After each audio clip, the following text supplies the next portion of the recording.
Good morning, and welcome to the presentation of my PhD defense. This is obviously a big day in my life, and first and foremost, I want to thank all of you for being here to share it with me. While my name is up there on the screen, this work is the result of contributions and support from a great number of individuals, and I want to begin today by acknowledging some of those people. This project involved extraordinary collaboration between several academic units, as well as our Intercollegiate Athletic Department. That starts with my dissertation committee, who reflect this interdisciplinary diversity. From the Division of Biokinesiology and Physical Therapy, my chair, Dr. George Salem, as well as Dr. Todd Schroeder and Dr. Jim Gordon. From the Department of Preventive Medicine and Biostatistics, Dr. Stan Azen. And from the University of Oklahoma, Department of Athletics and College of Education, Dr. Brandon Martin. I'm very fortunate to have an incredibly capable and supportive group of mentors who have guided me through this process. I want to acknowledge as well Dr. Robin Schofield, a clinical sports psychologist here at USC, who has been an integral part of that group. I want to thank the faculty, staff, and students of the Division of Biokinesiology and Physical Therapy for their support these past 5 years. In particular, I'd like to acknowledge our chair, Dr. Jim Gordon, for his advocacy, as well as Dr. Jacqueline Perry, whose scholarship endowment has provided substantial financial support for my work. I've been a member of 2 research labs in the division, including the Musculoskeletal Biomechanics Research Laboratory and the Clinical Exercise Research Center. I want to thank my friends and colleagues from each for their support. I've also been privileged to work alongside some of the finest student athletes, coaches, and athletic professionals here at USC. In particular, I want to thank Mr. Mike Garrett, our recently retired athletic director, whose vision and support for the holistic health and well-being of our student athletes made this work possible. I want to thank Mr. Russ Romano, our head athletic trainer and director of athletic medicine, who served as my mentor and guide, and is certainly the single most valuable health and wellness resource for our student athletes. Dr. Magdi El-Shahawi, director of Student Athlete Academic Services, who helped to develop and implement our TLC Student Athlete Education Program. And finally, Mr. Pat Hayden, our Athletic Director, for his continued support of the TLC program after taking over from Mike Garrett 2 years ago. I want to acknowledge the Department of Preventive Medicine, whose faculty, staff, and students welcomed me and taught me to love statistics and epidemiology. The United States Air Force Office of Scientific Research for support of my graduate work through the NDSCG Fellowship. I want to thank each of the more than 500 participants in my dissertation study. I want to thank USC student athletes who have served as my continuous source of inspiration. And finally, I want to thank my tremendous group of family and friends for their unconditional love and support throughout this process. Thank you all very, very much. None of this would have been possible without you. Now, ladies and gentlemen, we are here today to talk about elite competitive sports. And we're here to talk about health. We're here to talk about how those two things are related to one another. It's something that we like to talk about it in our everyday conversations, in newspapers, magazines, on television. It's something that everybody seems to have an opinion on. Everybody has a story. Everybody has something to say. Now, a lot of times, these discussions aren't necessarily informed by the best scientific evidence. And we're going to do something about that here today. But I think, nonetheless, this is something that's very captivating to us. It's very interesting to us, and I think the reason for that has a lot to do with the fact that when we think about sports and we think about health, we're confronted with a striking paradox. On one hand, you think of athletes as healthy people. Athletes are people who exercise a lot. We think of exercise as something that's good for us. Athletes are people who are physiologically superior. They can swim fast, they can jump high. They can perform feats that the average person can't. Competitive athletes are people with characteristics like strength, power, and cardiovascular endurance that are positively associated with health. In fact, we very often think of competitive athletes as icons and exemplars of health. Yet at the same time, we think of athletes as unhealthy people. We recognize that with sports participation comes certain risks. The possibility for acute injury. An extreme example being the paralysis of this young man during a college football game 2 years ago. We think about the possibility of long-term consequences. When Reggie White died from a heart attack at age 43, It highlighted a lot of people's concerns about the cardiovascular health of former football players. There's a well-established association between certain injuries, for example, anterior cruciate ligament tear, and long-term disease, such as osteoarthritis. And this is the kind of thing that gets people's attention. It's the kind of thing that's received a lot of scrutiny of late, to the point where we've actually had formal inquiries from the United States Congress, to the point where we've had a number of related lawsuits. A lawsuit on behalf of this young man, who died several years ago during football practice at my alma mater, led to a new mandatory sickle cell trait screening program for all incoming freshman NCAA student athletes. So there's a growing sentiment of accountability, a growing sentiment of responsibility on the part of institutions and organizations to better understand and to better promote the health and well-being of competitive athletes. This paradox that I talk about strikes at the heart of what I like to call the dichotomy of competitive sport. If you take time and you speak with former competitive athletes and you ask them about their experience, what I found is that they'll tell you almost without exception two things. First, they'll say it was the best experience of their life. Wouldn't trade it for anything in the world. They'll talk about the unique opportunities that they had for education, for example. They'll talk about the lifelong friendships, relationships that they developed. They'll talk about how participating in sports taught them to value health and exercise throughout their lives. And then they'll tell you about health concerns, ostensibly related to their participation in sport. Now, that might be a shoulder problem, that might be a knee problem, it might be that they miss the camaraderie and the community of their teammates. It might be that no one ever taught them how to exercise to be a healthy person, and how that might be different from the way that we train to be competitive athletes. And this dichotomy was very much a part of my own experience in competitive sports. I too would tell you that being a college athlete was the best experience of my life. I wouldn't trade it for anything in the world, for many of the reasons that I talked about. But it's also caused me substantial health challenges. I had a career-ending injury when I was 20 years old. I had a relapse 6 years later. And while I don't necessarily blame my experience in competitive sports for those injuries, it's been something that's provided me with substantial challenge. And as I've thought about that experience, as I've reflected on it, as I've talked to other people who shared that experience with me, the thing that stuck out to me the most was a contrast in available resources. We devote tremendous time, tremendous energy to looking out for the health and the performance capabilities of current athletes. But we don't always do everything that we can to put people in a position to have access to those same resources, in a position to optimize their health later on in life when they're former athletes. And it was this contrast that inspired me to come to graduate school and to do work to improve the lifetime health and quality of life of this population. Over the past 5 years, I've had the very distinct privilege and opportunity to lead the development of a program called Trojan Lifetime Champions, or TLC.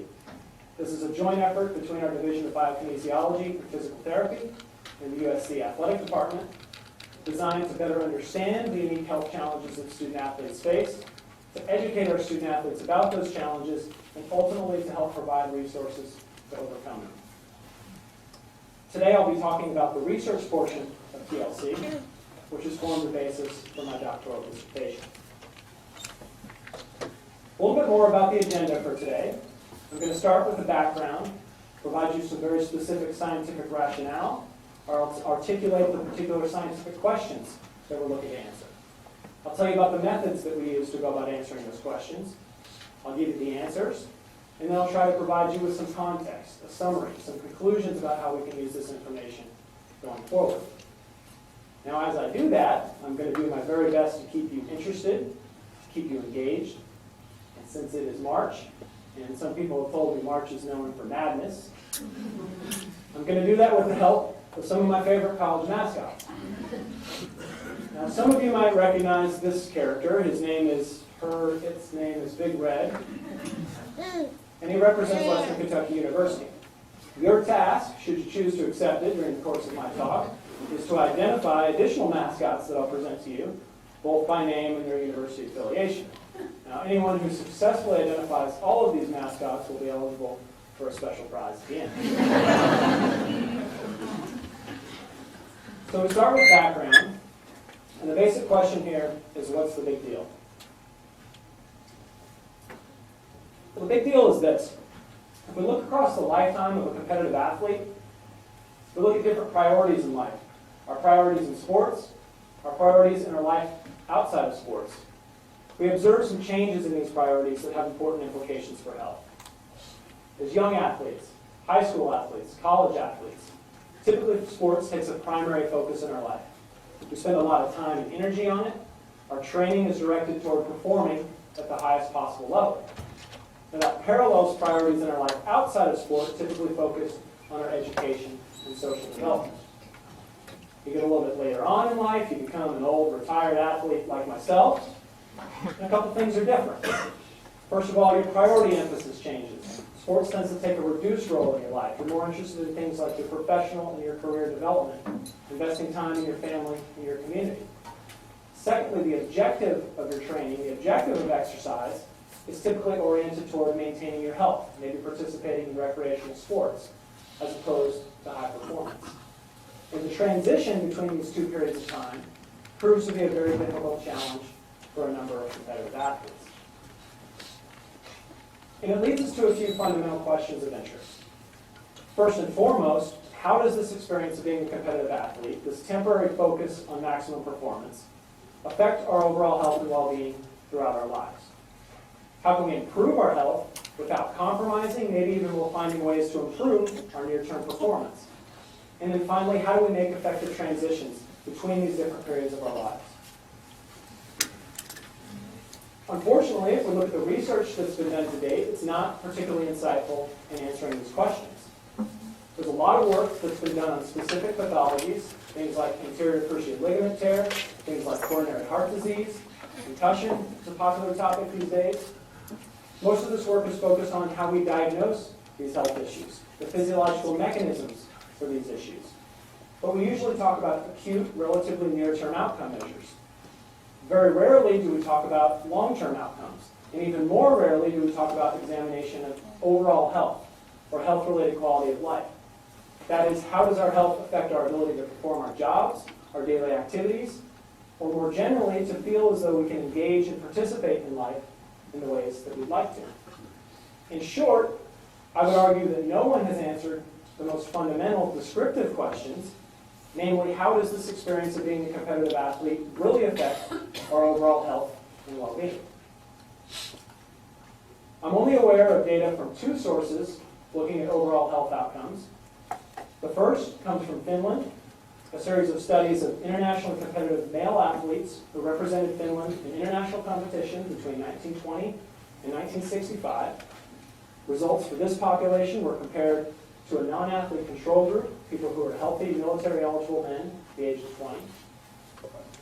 Former athletes had a higher risk of musculoskeletal disorders, specifically osteoarthritis of the lower extremity. On the other hand, they had a lower risk of heart disease. So bad joints, good hearts. They were more likely to exercise across the lifespan, and they tended to live longer and healthier lives, happier lives compared to their peers. Now, more recently, the National Football League conducted a study in conjunction with the University of Michigan, looking at outcomes for retired professional football players as compared to normative population-based data. So this is data from all U.S. adults. These former football players reported more arthritis, pain, disability, dementia, depression, functional limitations, and lower self-rated health. So some not so good stuff. On the other hand, they were less likely to have heart attacks, stroke, or diabetes, although they had higher rates of nonspecific heart disease and selected cardiovascular risk factors. They were more likely to be married and college educated, and maybe most interestingly, despite this long list of health issues, they said they had a positive overall impression of their experience in professional football. Now, there's been some work done on NC2A athletes, current college athletes. In particular, the injury surveillance system developed by the NC2A in 1982 has looked at injury trends across time, injury trends across different sports. Now, this is highly biased toward the detection of orthopedic injuries, but it's some of the best data that we have looking at modern populations of competitive athletes.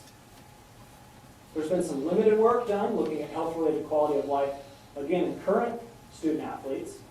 That work tends to show that these student athletes have higher, better health-related quality of life, again, as compared to normative population data. And finally, the educational development and psychological literature tells us that student athletes are people with unique psychosocial concerns and challenges, things like academic and athletic balance, social isolation, performance pressure, and some of these end-of-career transition issues that I spoke about a few minutes ago.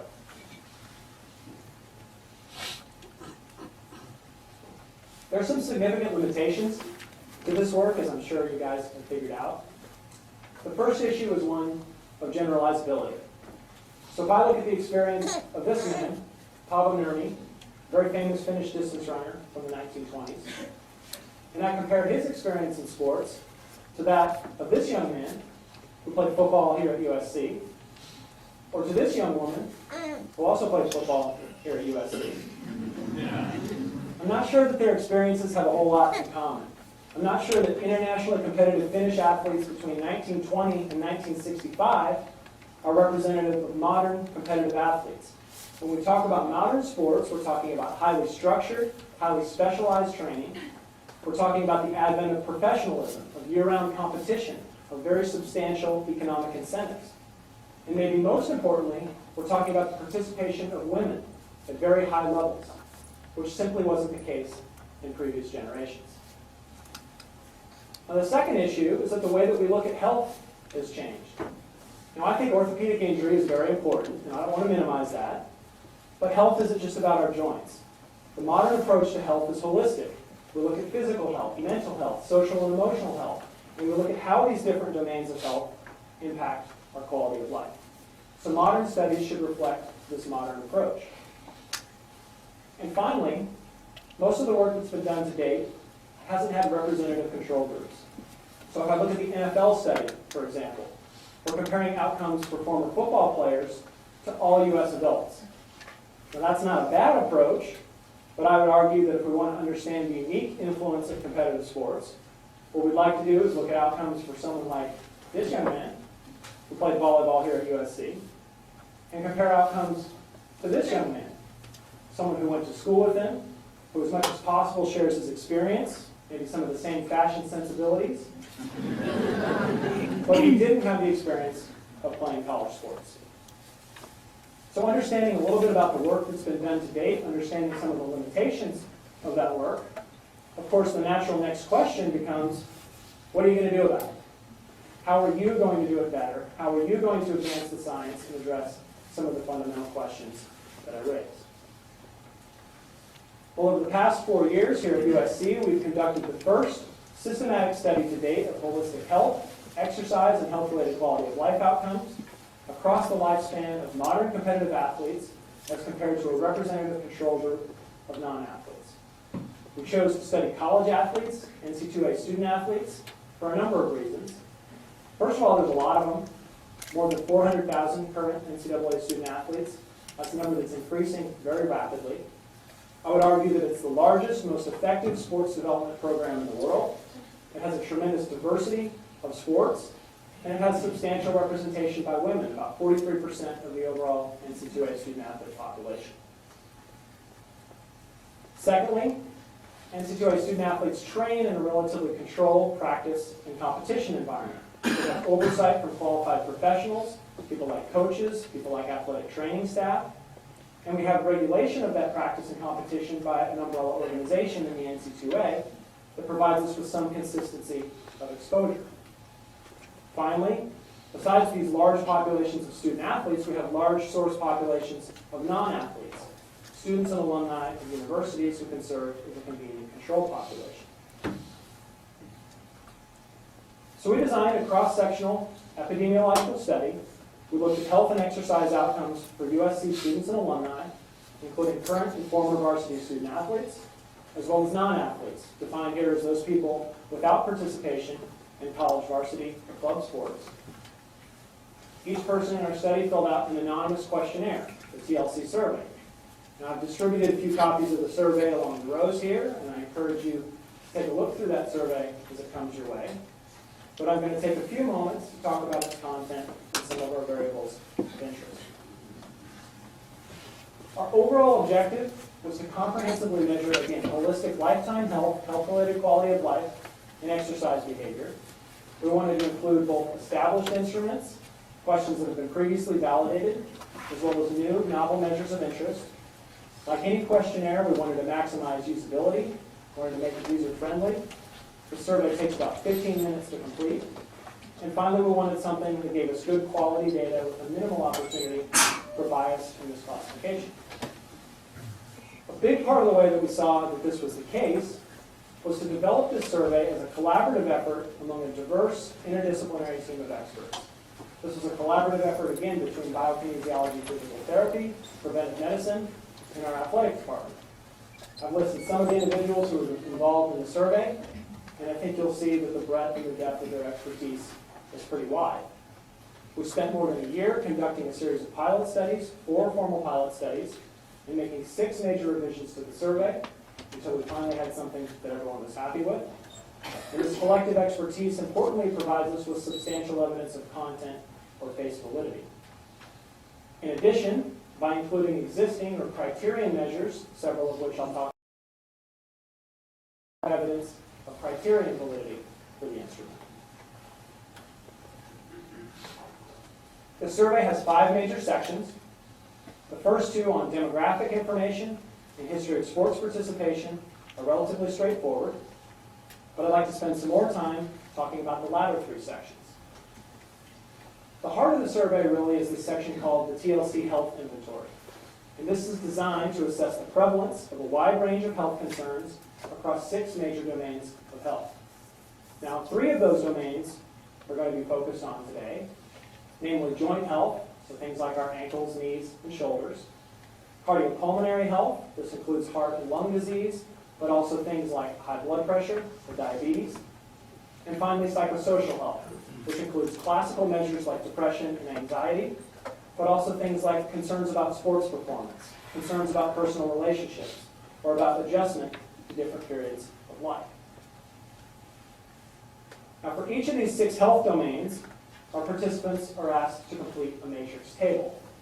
I've provided an abbreviated example of the joint table here, and it lists several different joints of the body, in this case just the ankle, the knee, and the hip. Our survey respondents are asked to answer 3 simple questions about each one of those joints. Number 1, have you ever had any concerns with that joint at any time in your life? Number 2, how old were you when you first had any concerns? And then finally, have you had any concerns recently in the past 3 years? We provide very specific criteria for answering these questions. If someone has never had any concerns, they indicate that with a 0. If they've had some concerns but never sought treatment by a medical professional, something subclinical in nature, that's indicated by a 1. Treatment by a medical professional qualifies as 2. And finally, something involving a surgery or hospital stay is indicated by a 3. So these specific criteria are important for a couple of reasons. First of all, that they're patient or individual centered. And secondly, these specific criteria provide us with a minimal opportunity for bias or misclassification. So our respondents go through and they answer these 3 questions for each of the items in the joint table, and then they repeat this process for 5 additional tables in the 5 other health domains. From this data, we can extract a number of dependent variables of interest.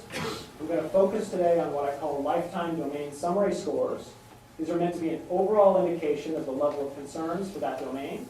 So for example, an overall indication of lifetime joint health concerns. So for example, if someone had a lifetime history of professional treatment for ankle sprains, I would score 2 points. A knee surgery would score 3 points. And a subclinical shoulder concern would score 1 point, resulting in a summary score of 6. Scores of 0 theoretically reflect perfect health, whereas higher scores reflect more concerns. Now, after much discussion and deliberation amongst our study group, we decided that 1 concern requiring medical treatment or 2 concerns of a subclinical nature would qualify as a minimum clinically important difference, and so we set our threshold of clinical significance at 2 units. The next section is on health-related quality of life.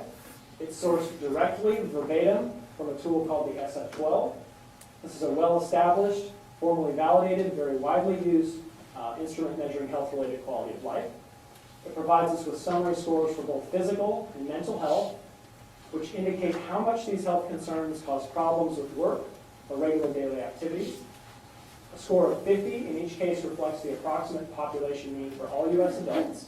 In this case, higher scores reflect better health.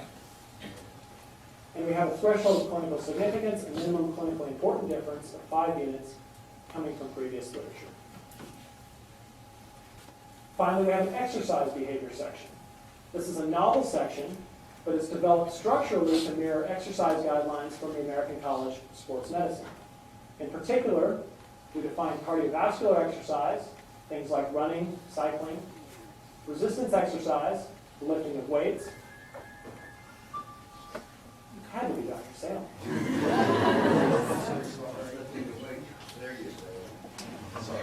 And then finally, we have mixed exercise. So this includes things like playing volleyball, playing soccer, something that doesn't clearly fall into one of the first 2 categories.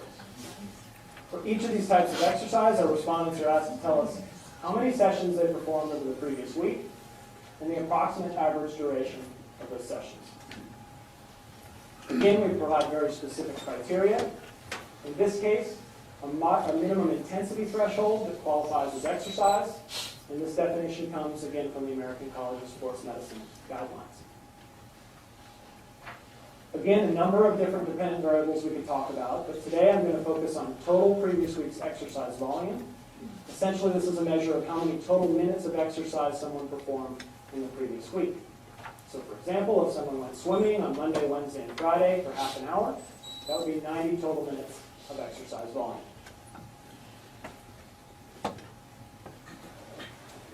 We developed this survey initially as a paper questionnaire. That's probably the most feasible, most practical way of administering the survey to large local groups, so people like football team, an introductory philosophy class. In parallel, we developed an internet-based electronic version of the survey with identical content, which is more suitable for larger scale studies or for reaching participants in remote locations, for example, our alumni. You'll note that establishing concurrent validity or equivalence between these 2 different copies of the survey or versions of the survey is a major objective that I'll talk about today. Our study population included current students, close to 400 current USC student athletes representing all 20 of our varsity sports and approximately 3/4 of our total student athlete population, as well as a group of non-athletes which were specifically targeted to be representative of the overall undergraduate student population. This according to age, gender, and ethnicity. Secondly, we had groups of alumni, including 44 former USC student athletes, again targeted to be representative of the overall population of all former USC student athletes, according to sport, age, and gender. And then we had a non-athlete group which was matched on both age and gender. Each participant in the study completed paper or electronic surveys, either in live meetings that I administered here on campus or through the mail in the case of alumni. Everyone received a standardized set of study information, either from a scripted presentation for current students or through a similar DVD instructional video for alumni. And finally, I think most memorably, everyone got a $5 Starbucks gift card. When I talk to former student athletes who filled out this survey, they never remember the survey, but they remember the Starbucks gift card.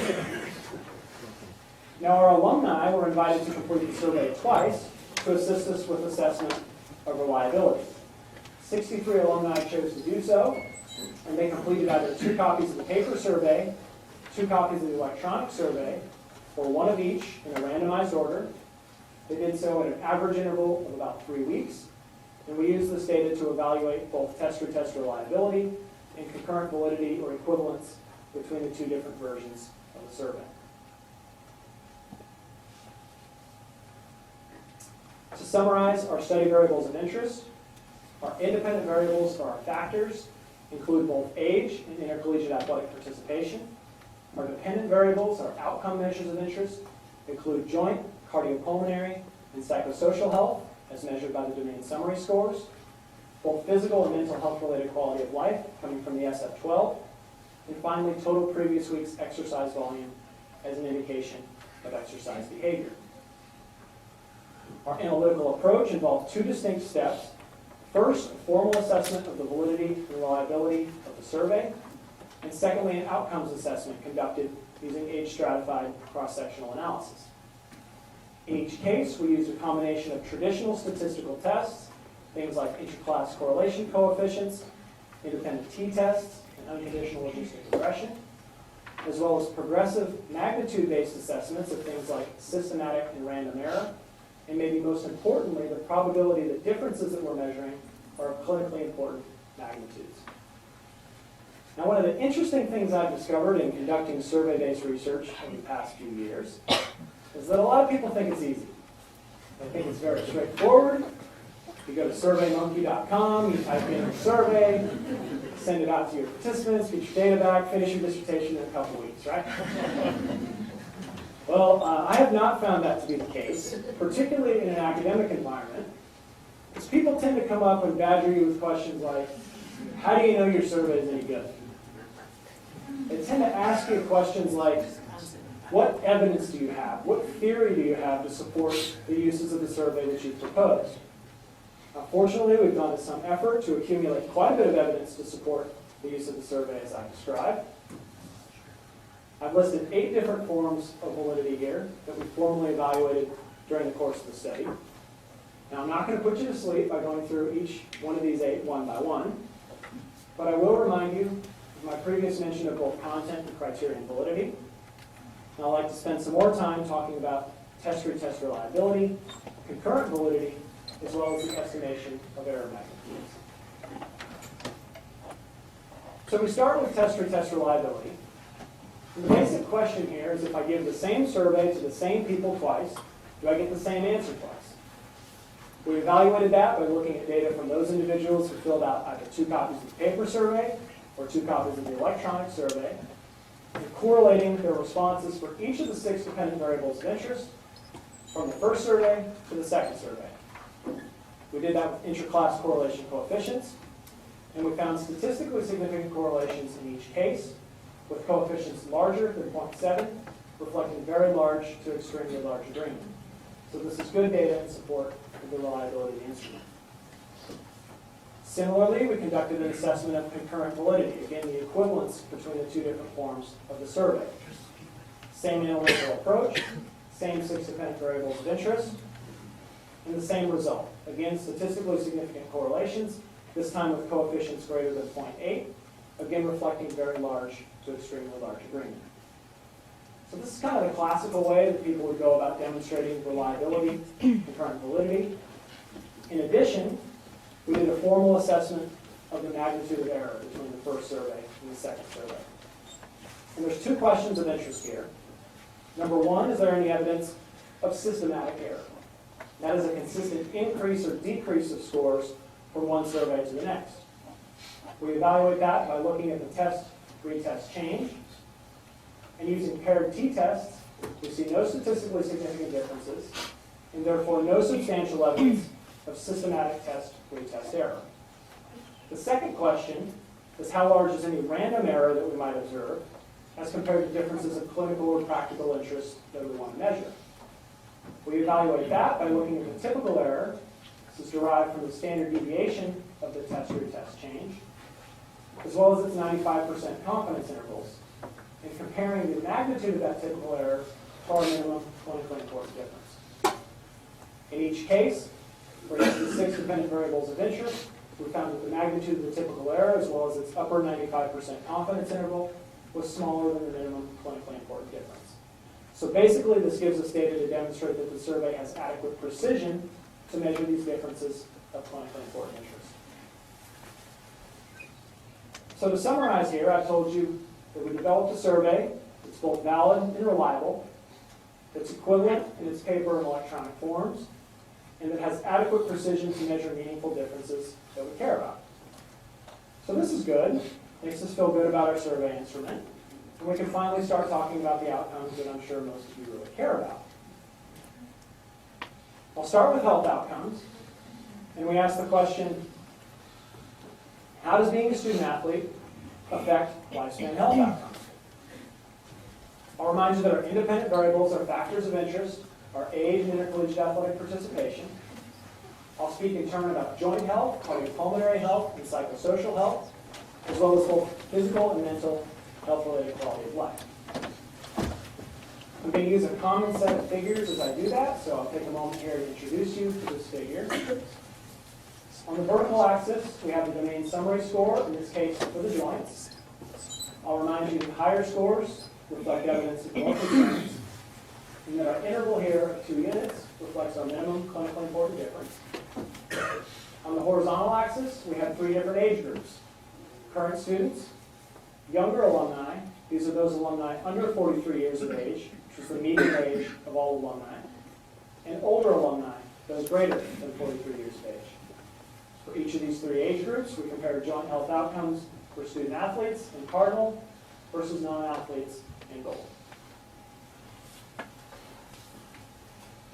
Looking first at our current students and our younger alumni, we see no evidence of differences in joint health outcomes between student athletes and non-athletes. We have non-statistically significant differences, we have small effect sizes, and we have unlikely probability, that is something less than 25%, that differences are of a clinically meaningful magnitude. In our older alumni group, however, we see substantial evidence showing that our former student athletes have greater joint health concerns as compared to their peers. In this case, we have a statistically significant difference, we have a moderate effect size, and we have a likely probability greater than 75% that this difference is a clinically important one.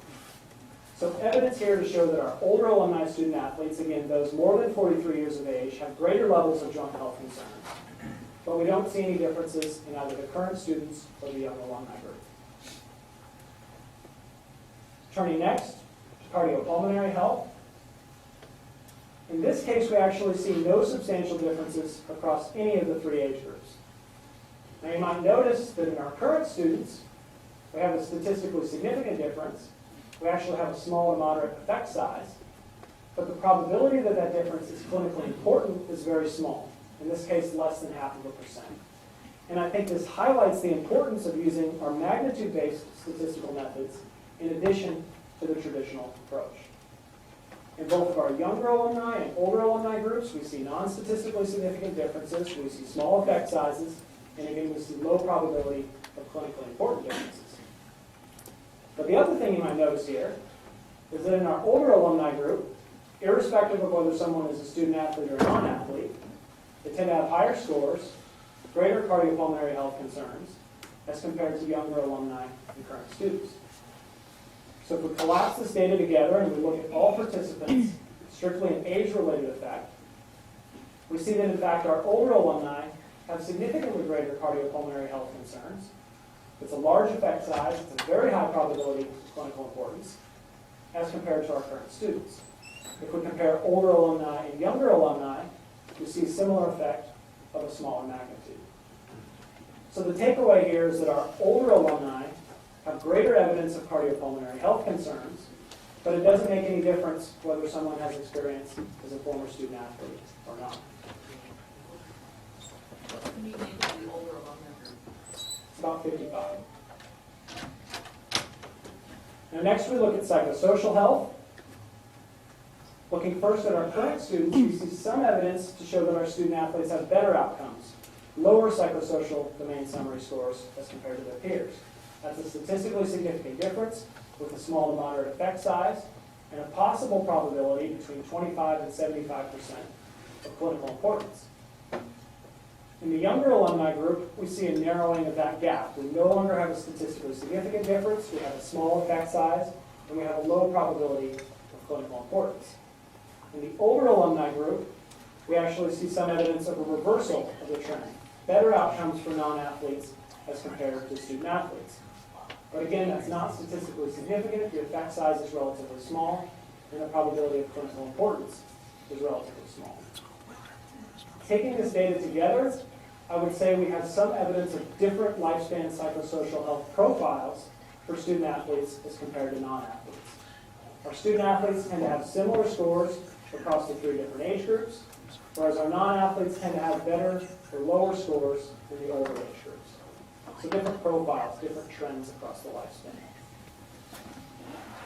Similarly, if we look at mental health-related quality of life, we found a comparable result. I'll remind you here, when we talk about SF-12 scores, health-related quality of life scores, higher scores reflect better health, so this is the opposite of what I've been talking about the last couple of minutes. and our minimum clinically important difference in this case is 5 units. Again, our current student athletes show some evidence of better mental health-related quality of life compared to their peers. It's a statistically significant difference with a small to moderate effect size and a possible probability of clinical importance.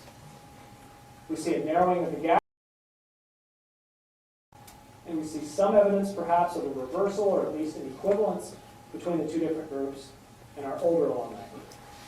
So again, some evidence of different profiles across the lifespan. Turning finally to physical health-related quality of life. Again, we see no substantial differences between the two groups in any of the 3 age groups. We have non-statistically significant differences, we have low effect size, we have very low probability of clinically important differences. Now you might say there's no difference, this isn't interesting to talk about, but I'll remind you that in our older alumni group, I showed you substantial evidence of greater joint health concerns in our student athletes compared to non-athletes. And I showed you evidence of greater cardiopulmonary health concerns compared to younger alumni and current students. But we don't see that reflected in this health-related quality of life measure, which you might argue is a more functional measure. The other way we can look at this data is to look at relative risk of treatment. So are student athletes more likely, less likely to be seen by a medical professional for joint, cardiopulmonary, or psychosocial health concerns? Are people of different age groups more or less likely to be treated for these concerns?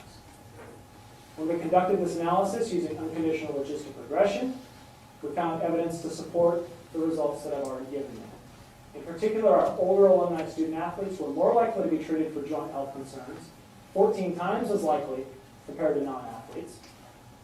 In our older alumni group in general, again, irrespective of participation in sports, were 7 times as likely to be treated for cardiopulmonary health concerns compared to current students.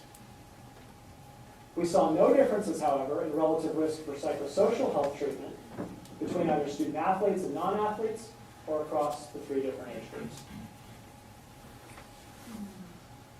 So it's a lot of data. Kind of to put it all together, I told you that compared to non-athletes, our student athletes had substantial evidence of greater joint health concerns later in life, 14 times the relative risk of treatment for joint health concerns in the older alumni group, but they had comparable physical health-related quality of life.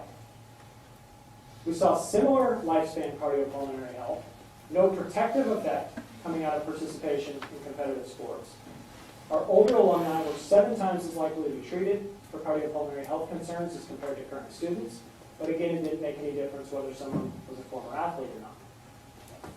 And finally, we saw some evidence of different lifespan psychosocial health profiles for student athletes compared to non-athletes, and some evidence of better outcomes in current students, student athletes, that was not maintained across the lifespan.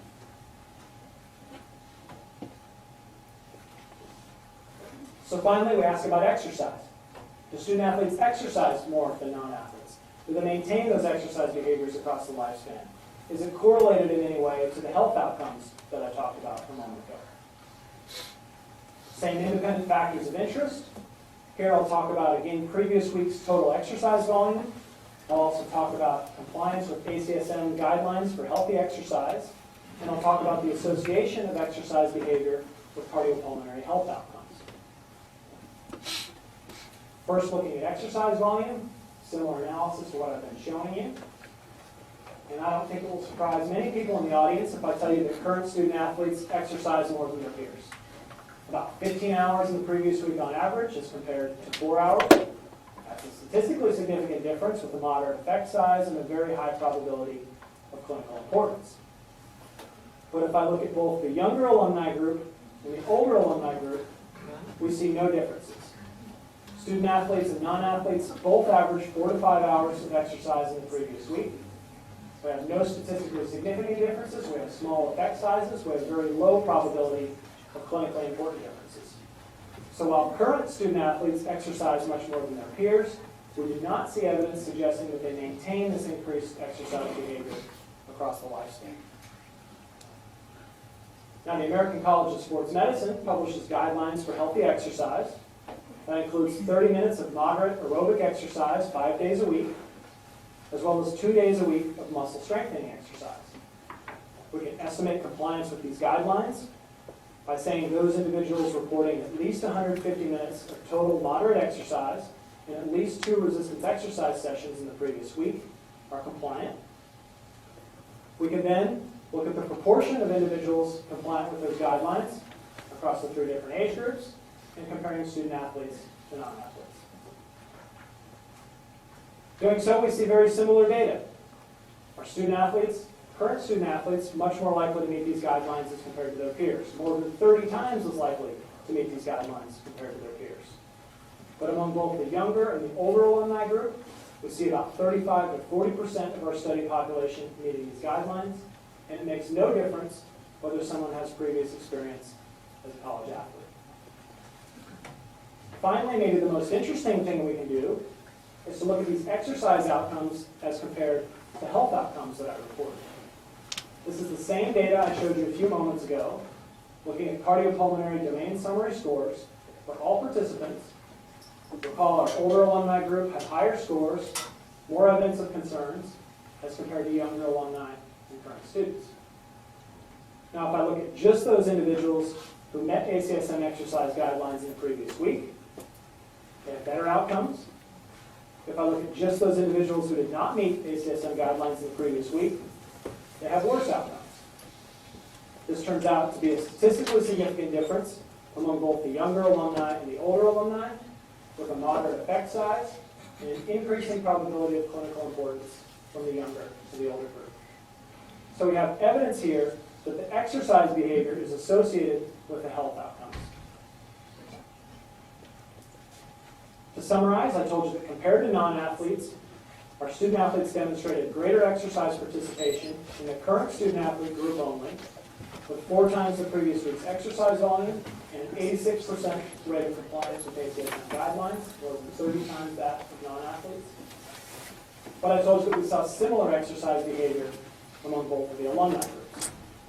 And finally, we saw that this exercise behavior was associated with an attenuation of cardiopulmonary health concerns that was independent of participation in intercollegiate athletics.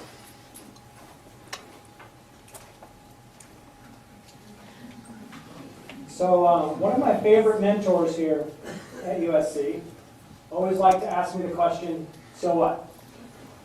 Why do these findings matter? How might we use these findings in our practice? How can we use it to address the very dramatic questions that I introduced this talk with? Well, I'll start by summarizing. I told you that we developed a survey that we believe is both valid and reliable. Using that survey, we found that former student athletes had a higher risk of joint health concerns later in life. However, they had similar lifespan cardiopulmonary health. And we saw some evidence of different profiles of psychosocial health and health-related quality of life. I told you that while current student athletes exercise much more than their peers, we saw no differences among the alumni groups, and we saw that exercise behavior was associated with changes in cardiopulmonary health, or more properly, differences in cardiopulmonary health. To put these results in context, I will remind you that this is the first study to date of holistic lifespan health and exercise outcomes in modern competitive athletes. As such, it provides us with the best available evidence to date on these outcomes.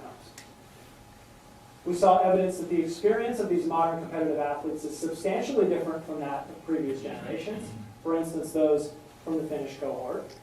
And it's substantially different perhaps from our anecdotal assumptions or from our expectations. We saw more severe musculoskeletal health risks. We saw higher relative risk for treatment of those musculoskeletal health risks. However, we saw no differences in lifespan cardiopulmonary health. We saw no protective cardiopulmonary health effect coming out of participation in intercollegiate sports. And we suspect that a large part of the reason for that is that we also saw no sustained differences in exercise behavior across the lifespan. We also saw evidence of unique psychosocial and health-related quality of life outcomes that are worthy of additional study. There are a few implications for practice that I want to talk about in particular. I think first and foremost, these findings very clearly illustrate the need for preventative measures that can help to mitigate the risk of joint concerns later in life. I think we can't do enough in terms of primary and secondary prevention to keep these injuries from happening in the first place. For instance, we might talk about screening to help identify those individuals most at risk for particular joint health issues. We might talk about so-called prehabilitation programs, exercise programs that can help to protect those joints for those individuals most at risk. Secondly, I think we have very strong evidence that sports participation as young adults does not in itself provide lifelong cardiopulmonary health benefits. Student athletes, just like anyone else, need to be taught about the importance of maintaining healthy exercise across the lifespan. Maybe differently from the average population, they need to be taught about strategies for effective transitions. Again, the difference between the way that we might train to be a competitive athlete in a particular sport and how we might train in a healthy, sustainable way for the rest of our lives. And finally, I think we have evidence here in support of the growing accumulation of evidence talking about the importance of psychosocial health and health-related quality of life. We saw a relative parity of health concerns. You saw that the domain summary scores for psychosocial health were of a similar magnitude to those that we saw for joint and cardiopulmonary health. We did a related analysis where we looked at the top 10 most common health concerns among current USC student athletes. 6 of the top 10 were psychosocial health concerns. And I think this underscores the need for continued education on normalization, continued destigmatization of the importance of psychosocial health, and the efficacy of professional treatment for these concerns. Key strengths of the study. As I've said several times, this is the first time someone has looked at a representative group of modern competitive athletes. We had a wide diversity of sports represented. We had women represented in very substantial numbers. We compared outcomes for our former athletes to an age and gender matched control group of non-athletes. Our statistical approach, which included both a formal validation effort for our survey instrument, as well as traditional and clinically meaningful estimates of effect, is an important strength. And finally, we approached health from a holistic perspective, looking not just at physical health, but at mental, emotional health, and health-related quality of life. There are also some important limitations to be acknowledged. I would argue that we very substantially enhanced generalizability as compared to previous studies, but we have to remember that we're still talking about athletes from a single Division I university. So this does not necessarily reflect the experience of all college athletes, of professional or Olympic athletes. We had a relatively small sample size that precluded us from looking at sport-specific effects, so tennis players compared to baseball players, or looking at gender-specific effects. And finally, like any cross-sectional study, we have less evidence of causation than we might get from a longitudinal study following the same individuals over an extended period of time. Now, many of these limitations could be addressed by future studies. I think the most natural extension of this work is to take the methodology that we've developed, to take the survey that we've developed, and look at expanded study populations. We might look at student athletes at other NCAA institutions. We might look at Olympic athletes, professional athletes. We might also think of other paradigms, people like soldiers, police, firefighters, other areas where we have maximum physical performance demands, and we might have similar lifespan health concerns. Secondly, I think this descriptive work provides us with a very strong rationale, a very strong foundation for continued mechanistic work looking at specific conditions. We can extract data for these specific conditions from the survey results that I presented today. In particular, psychosocial health outcomes, health-related quality of life outcomes, and the association of outcomes for specific health conditions with these health-related quality of life outcomes is an important area for future work. Finally, we always want to use this sort of study as a basis or a foundation for developing long-term longitudinal studies, again, that can provide us with better evidence of causation. Now, I started this talk today by talking about paradoxes, and talking about dichotomies. And I want to close this talk by addressing that paradox once more. So often we talk about athletic performance and health as these competing demands, as things that are at odds with one another. We think that if we want to perform at the very highest level, we have to be willing to compromise our health to do that. I think many competitive athletes inherently accept that. It's part of the game. It's part of what you sign up for. But I don't believe that that is the case. I believe instead that athletic performance and health can in fact be compatible and complementary goals. But to achieve that end, we need to use research like I presented to you today for proactive interventions, evidence-based interventions that can help to improve long-term outcomes. I'm very proud of this research work. I'm very proud of how we've been able to proactively and preventatively insert it into our education programs and our athletic medicine programs here at USC. And I'm very hopeful that we'll be able to share this experience with others and to expand our impact. So at this point, I'll thank you very much for your attention, and I'll be happy to address any questions or comments.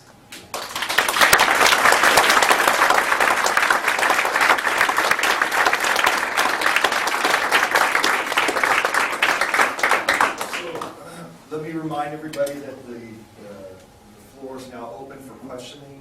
I want to remind the committee that we will have an additional opportunity for questions. If you want to follow up with questions that are asked by the audience, please feel free to do so. And Shawn, you want to turn on a little the Sure. lights maybe just a little bit so that you can see who's asking questions. You have questions? Yes, sir. First, very nice presentation. I may have missed this, and if I did, I apologize. In your alumni groups, both your younger and older alumni groups, did you exclude anybody who was competing at professional or Olympic level? We did not exclude anyone, but we purposefully tried to target people who did not follow on with participation in professional sports. I think we had one tennis player who played professionally who participated in our alumni group, but we purposely tried to exclude people like Lisa Leslie or people who had long professional careers. Yes, ma'am.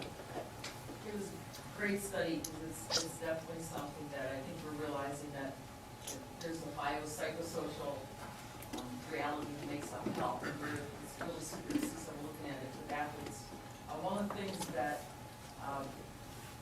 I'm curious to ask you about is, what do you think about the pre-collegiate athletes that are in these club sport activities, baseball and soccer, and they actually get injured on the way to try to even get into collegiate sports?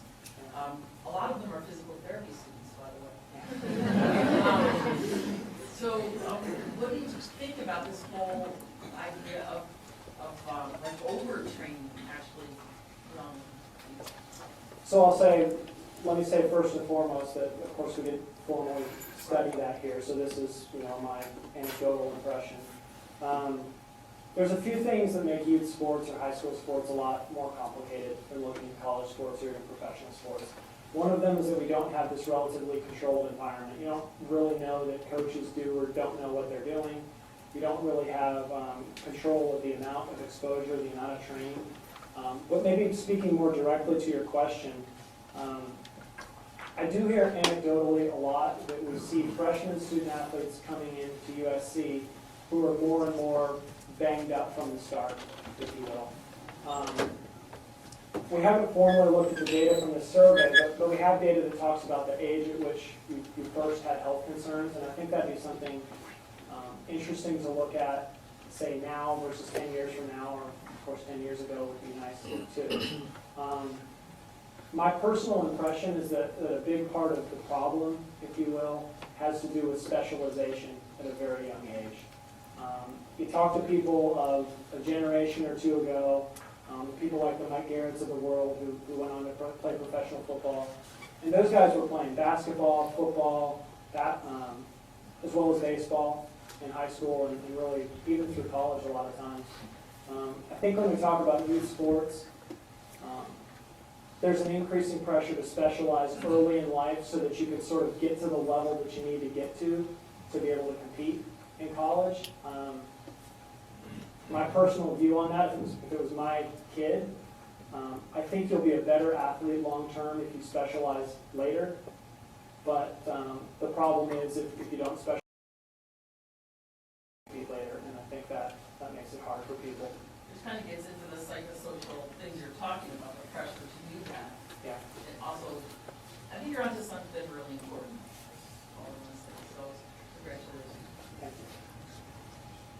Dr. Fisher? Excellent job, Shawn. I lost the survey, I need one next time. You can guess which one that was. Just, is it possible to briefly describe the results with other domains that you didn't discuss? So we didn't do a formal assessment of the bone and muscle, the other clinical or the neurological domains. And part of the reason for that was when we looked at the most common issues, the most common concerns were coming primarily from those three domains. So I can't speak specifically to that. Certainly it's an area that could be explored. Dr. Yu? Okay. Again, great presentation. So just a quick question. Since you made a longitudinal prediction based on your cross-sectional study, so I wonder whether if you did some kind of, or did you consider the difference of content and intensity of sports between the current students and all the alumni who participated in the same sports? So could you clarify for me for a second what you mean by longitudinal prediction? Just one time that you said that for current students, probably they will have the same cardiopulmonary concern when they age. But I'm just wondering whether, because of the different technology we currently have, between what they have or what they had, so probably we'll have some kind of other prevention or something, so you consider that as well? So if I suggested that, I apologize. I didn't mean to suggest that. It's very important to note that the experience of our older alumni group, people who competed maybe 30 or 40 years ago, is not necessarily the same experience that we would expect current students to have 30 or 40 years from now. This is a cross-sectional study, so really the focus is on comparing your student-athlete group to your non-athlete group. Now, if I'm talking about, say, the cardiopulmonary health outcomes, I would say in general that our older alumni group has more evidence of concerns, and that this might provide us with some suggestion that you would expect that longitudinally with the younger people. But again, we don't know that from a cross-sectional design. Does that clarify? Dr. Winston. Beautiful presentation, Shawn. And I think particularly for the students in the group here to see the beautiful melding of important issues related to measurement and then how that factors into the interpretation of the outcome. I have two questions. One is, were there any surprising findings to you? Would you like to answer that one first? The second question is kind of a follow-on to that, and that is, you talked about one of the limitations being the fact that this is not a longitudinal study. Do you have any plans to follow these people that are now in your database? Okay, so surprising results. Number one, we anticipated that student athletes would exercise more across the lifespan. There's exercise importance data. We ask a question that says, how important is exercise in your life? Basically shows the same result that I presented to you here. We expected that our former student athletes would exercise more, they would care more about exercise as compared to their peers, and we didn't see that. I think closely related to that, we expected that former student athletes would have better cardiopulmonary health outcomes. We thought that we would see this protective effect from exercise, and we didn't see that. So I think one of the things that's important to point out here, people look at the cardiopulmonary health outcomes and say, well, there's no difference between student athletes and non-athletes, why does that matter? The fact that there is no difference is a very important result. And again, it's different from what we see in limited previous studies. To answer your second question, we're certainly set up to do a longitudinal study from this. We have a number of individuals who I have contact information for, who we could send the survey to again in 5 years or 10 years. I would be very open to the possibility of someone who would like to help support the development of that. Dr. Gregory. Very good job. Really, every time I hear this stuff, it excites me even more. I like the end when you talk about other populations as well, military, really part of that. I have a question about your age brackets. You've had people over 43 as your older adults, and to me that's pretty young. So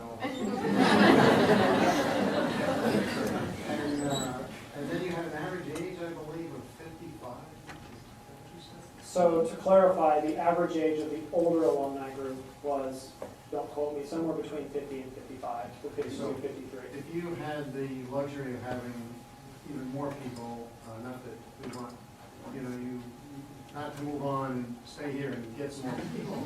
So some closure here, and is always a big deal. If you had more people, what would be your rationale behind, a more resolute category? In other words, the students, current students, of course. The younger ones go up to 43, would they go up to 35 or something, 35 to 45? So let me clarify. There's a very simple reason why the cutoff is 43, and that is we took the whole alumni group, we looked at how many people we had, and we said, how many groups can we support statistically? How many different groups can we split this up into? And the answer to that was 2. And so the median age was 43, so everybody less than 43 goes in one group, everybody older than 43 goes in another group. Certainly if I had a larger sample size, I would probably do something more natural, 20s, 30s, 40s, 50s. I think it'd be very insightful to get more data on sort of where the inflection point is. If we talk about the joint health or overall cardiopulmonary health, is it happening, if we know it's in the older alumni group, is it happening between 43 and 50? Is it happening between 60 and 70? Love to have that. Okay. So I actually have a question about ends also for you. So, and correct me if I'm wrong, your current student group had about over 300 current athletes, but only about 30 non-athletes. Correct. Why such a small non-athlete? So one of the things that we were charged with doing in the study was doing a full-up assessment of the status of our current student-athlete population. So from a feasibility perspective, we had tremendous support from our athletic department and from our athletic administration to go and get data basically from every student-athlete. So we did that. Much more difficult to get those kinds of numbers in the overall student population simply because we didn't have advocacy to do that. So it's a smaller group. It was designed to be of similar size to the alumni groups that we recruited. And we got basically the minimum number that would allow us to have a representative population. That is a population that reflected the average age, the gender distribution, and the ethnicity distribution of the overall undergraduate population. Yes? So I was just thinking about the surprising not seeing the differences across the lifespan between these two groups and whether you're able to control for people in the non-athlete group, maybe like myself who did martial arts for 20 years but is not necessarily collegiate athlete, or maybe they did high school sports but they didn't go on to collegiate athletics. So we don't control for it at that level. What we do control for is we exclude people who obviously had any participation in varsity college sports, but also people who did club sports. So to the extent that we can, it's people who were regularly involved in organized sports. Obviously, we have people like yourself who are regular exercisers. That's a potential confounder. What I would say is that would tend to bias our results toward the null. I was just thinking with that smaller end, just a couple people who are not in collegiate athletics but are still very athletic might skew the data Sure. a little bit. It's possible. I would suspect that we would see some evidence of that in exercise behavior outcomes. In particular, you might see a greater variability, something like that, which we didn't observe. But it's a possibility. Yes, sir. If you had asked your young alumni or older alumni to remember when they were 20 and take the same survey, do you think you would have seen similar results as your current student population? I'm trying to kind of control for the lack of longitudinal access with how might you have answered this if you were still. So I'd say two things. I'd say number one, I think there's a recall issue. That is, if I'm 50 years old, I'm not as likely to remember things that happened when I was 20 as if I'm 21 years old. But what I would say, importantly, is that when you talk about bias in any survey instrument, You're not so much interested in whether there is any bias or whether you know for a fact that the answer is correct. Certainly you don't. What you're interested in is whether there's evidence of differential bias. That is, do I expect if I'm comparing student athletes to non-athletes, do I expect student athletes to remember less than non-athletes? And I don't have any reason to believe that. So for that reason, I think that my comparisons of student athletes and non-athletes are valid. Yes, ma'am. So I'm wondering, first of all, if that first one was a hokey, but we can talk about it afterwards. And my question is, the cardiopulmonary, concerns, do you know if the findings that you had matched just the general population? It just seemed like there was an awful lot of cardiopulmonary concerns for people that I consider relatively young. So I'm wondering about your comparison of the populations you looked at versus the general population. So it's hard to look at because when you talk about the general population, you're looking at specific outcomes. Now, if I was looking at heart attack, for example, I could compare results from this survey to, say, enhanced data. But there isn't really a comparable measure of overall cardiopulmonary health concerns. One thing I would say is that, again, sort of addressing Dr. Greger's question, if we had more resolution in terms of the age brackets, we might see that these cardiopulmonary concerns are showing up at age 60, or we might see that they're showing up at age 45. We just don't know the difference between those things. Alternatively, if we were to break it up into different types of cardiopulmonary concerns, we might see that the things like the high blood pressure are showing up earlier on, whereas we see the type 2 diabetes or the heart attack later on, presumably as a result of some of those predisposing factors. Yes, ma'am. Hi. This is wonderful to be present here and see these results. I wanted to talk to you about something that we talked about before, looking specifically at the athlete population. And I know this wasn't formally presented here, but if you were able to take a good guess, the athletes who are doing better, cardiopulmonary wise, and physically, was there some sort of correlation with, or a trend that you noticed with how more active they are following the ACSM guidelines of being the five days a week and 30 minutes a day? Was there a trend with athletes who are doing better, or being more active or doing better physically and psychosocially? So let me pull this back up again.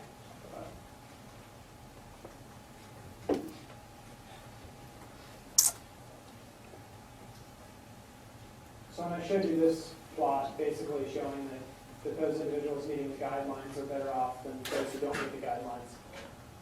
This is for all participants, so this is for student athletes and non-athletes combined. But if I do the same sort of analysis looking just at former student athletes, we see the same thing. If we look just at non-athletes, we see the same thing. So specifically speaking from this data, I can say that in terms of cardiopulmonary health, those individuals who maintain what we would define as a healthy exercise level, at least in the previous week, tend to be reporting better outcomes. Whether that's generally the case longitudinally, again, we could study a little bit more. Absolutely. Every day I learn 10 new things I need to say for Yes, ma'am, in the back. So, nice job. I compliment your efforts in trying to find out clinical significance. I think that's a really great addition. So, going along this pathway as far as the cardiovascular score, do you think this would change based on what the joint health was? So that being, if a joint isn't working anymore, it may affect, say, cardiopulmonary effect. Is there an interaction there that, because you're seeing this as a big effect in your athletic population, and you may actually see a little bit different if those people are actually able to do cardiovascular exercise? Right. So, first of all, great question. I hadn't thought to look at an association between the joint health outcomes and the cardiopulmonary health outcomes. That would be a neat thing to look at. we have looked at whether there's an association with exercise behavior and the joint health outcomes. Basically, as a way of seeing, is this that the reason people aren't exercising is because they have disease, as opposed to the other way around. And I can tell you that we don't see an effect like this if we look at joint health concerns. So, again, I can't speak to an association between the two, but I can tell you indirectly that we don't see the correlation between exercise behavior and joint health that we see between exercise and cardiovascular health. Yes? Congratulations, Shawn. I just wondered, since you're sort of predicating your measurement of concerns based to some extent on whether people have sought professional attention, I wondered in the alumni, in the joint domain, whether you had any ideas on the fact that the collegiate athletes had hopefully had a positive experience being surrounded by medical professionals during their time at USC might make them more likely to seek professional help for joint problems later in life. So this, again, is a great question. If I had this to do all over again, one of the things that's come up recently in reviewing this is we would love to have questions that probe sort of at people's willingness to seek treatment that could somehow address this. I obviously can't address it directly because I don't have a question like that. What I can tell you is that we have a question that says, how do you feel about the quality of your health care? And we saw no differences between student athletes and non-athletes in terms of that response. So at least in terms of present access to health care. Of course, retrospectively, that could be different, and it's hard to measure something like that over the lifespan. Like, how did you feel about your health care when you were 20? But it's a great opportunity. How did your alumni answer that question for now? I can't quote the data off the top of my head, but in general, people reported either good or great access to quality health care. Surprisingly, by my reading, actually. What was the socioeconomic status of that? So we don't have socioeconomic data here. It's something that we debated quite a bit in the development group early on. It's certainly something that's included in a lot of epidemiological studies. I think ultimately the reason we decided not to do that is because socioeconomic status isn't like this thing that you have at one time of your life. It's the same throughout your whole life. If you are well off in your 50s, that doesn't necessarily imply that you were well off your whole life.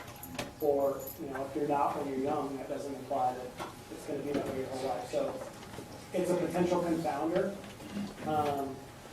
I can tell you that we try to control for that by having a matched control group that's as much like our athlete group as possible. No, I think you should pat yourself on the back.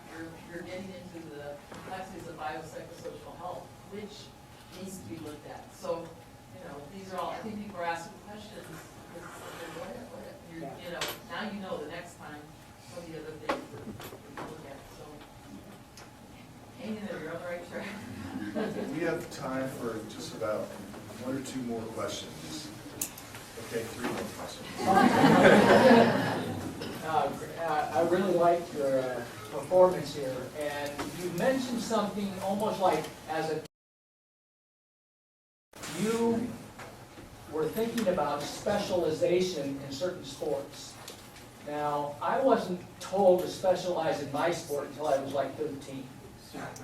Okay, but now, and that was in tennis, but now I see kids in tennis, they're specializing at 4 and 5 years old. I mean, do you think that would have a bigger influence later on in life if they're specializing sooner versus later? And it sounded to me like you thought it would. Again, not speaking to this data, but speaking anecdotally from my experience, yes, absolutely. I think, so there's certain sports that are more inclined or require this specialization more than others. Something like tennis or golf, it's a fine motor skill type sport, I think demands that a little bit more. If you ask a tennis coach, is it possible for someone who's just a phenomenal athlete when they're 17 years old to pick up a tennis racket for the first time and become a great tennis player? They'll tell you, no way, it can't happen. You have to start earlier in life. Whereas if someone is just this amazing physical specimen, but they've never played basketball until they're 19. They could very often become a great basketball player. So I'd say it's different in different sports, but yes, my personal opinion in general is that specialization leads to particular overuse injuries and particular problems that you would see otherwise. Grandpa. This is my 96-year-old, soon-to-be 96-year-old grandpa.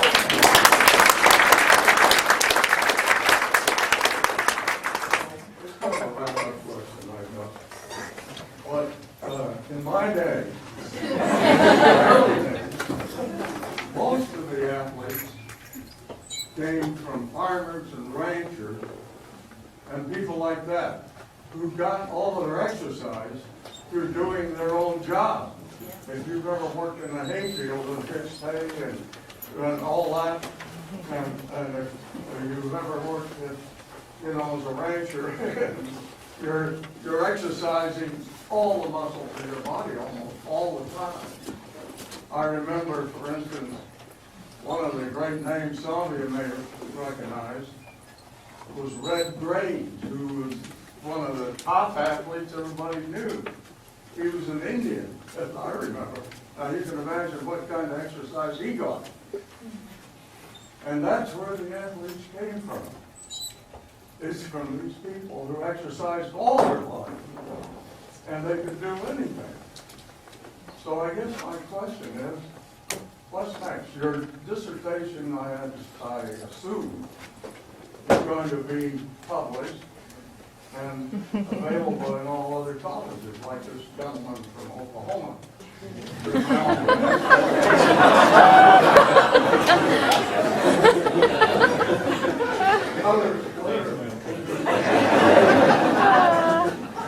You're opening up a whole new area and field of study that can go on into so many other expansive studies and applications.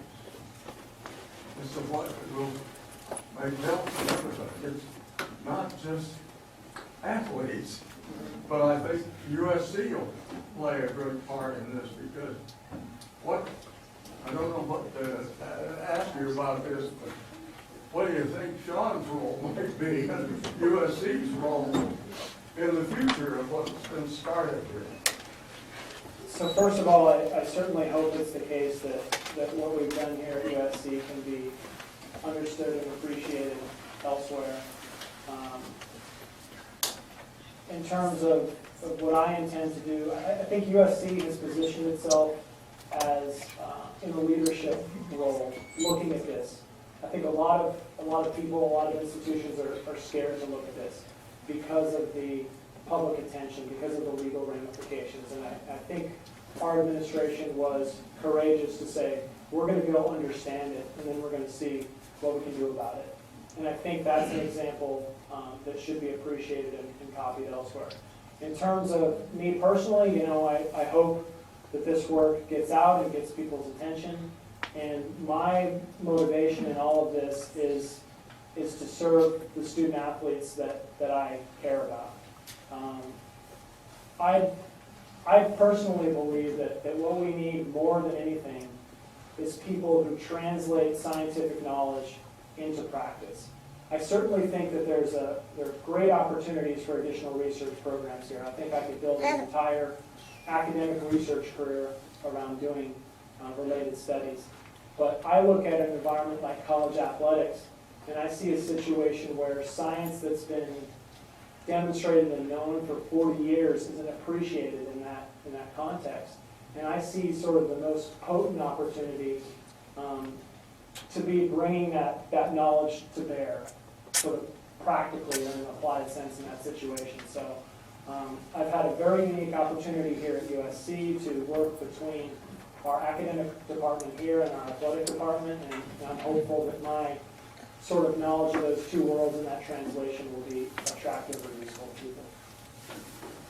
Amen. That's what we need.